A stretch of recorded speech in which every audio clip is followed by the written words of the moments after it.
Bob Mars was born in 1927 in Oklahoma, near Delaware, Oklahoma.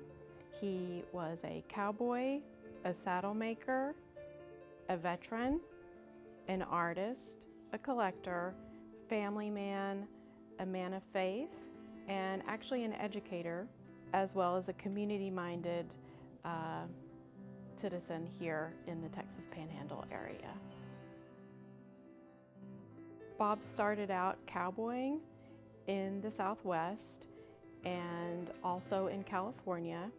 He and my grandmother, they lived on different ranches working, and when they got to a point where they were ready to start a family, one of the cowboys who was a mentor of my grandfather, Bob, had recommended that he learn a trade.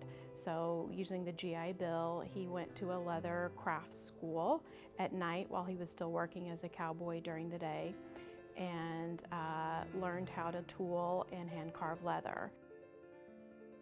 So we ran out of a job one time, and we had a reason to come to Amarillo that they had an opening.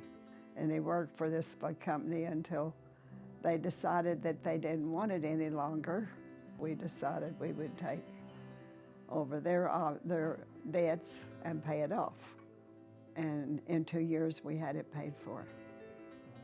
Our kids enjoyed it. They enjoyed the cowboys coming in. They thought that was the greatest thing in the world because they'd carry them around like they was little dolls. Always had gammon stuff in their pockets for them. So that made us feel right at home.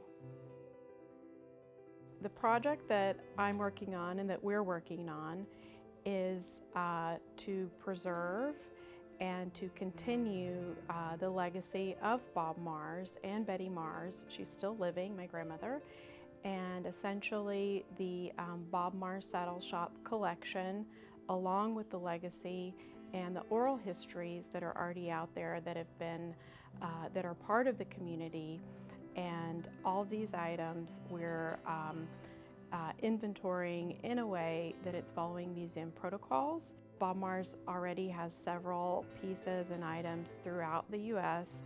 and different states, particularly, as well as in the Cowboy Hall of Fame and Panhandle-Plains Historical Museum. I would say the most interesting part of cataloging all of this, especially still having Bob's wife Betty and Bob's granddaughter working with me, is that I'm not only getting to see the objects, but I'm also getting to kind of learn about it and learn about his life as I go through the process, and getting to see just how amazing of an impact he had on the area and all of the lives that he touched while he was here. He believed in giving back and teaching and mentoring and educating, and also always being ready to learn. He wanted to make the best product that he could possibly make and use the best leathers that you could ever use, and it would last forever. I have personal connection to the West Texas area. I know cousins who have saddles that Bob Mars made that I'm actually still needing to go through and look at next time I see those cousins, but I just think it's really awesome getting to see kind of the spider web of sorts of connections and friendships that exists here in the Panhandle.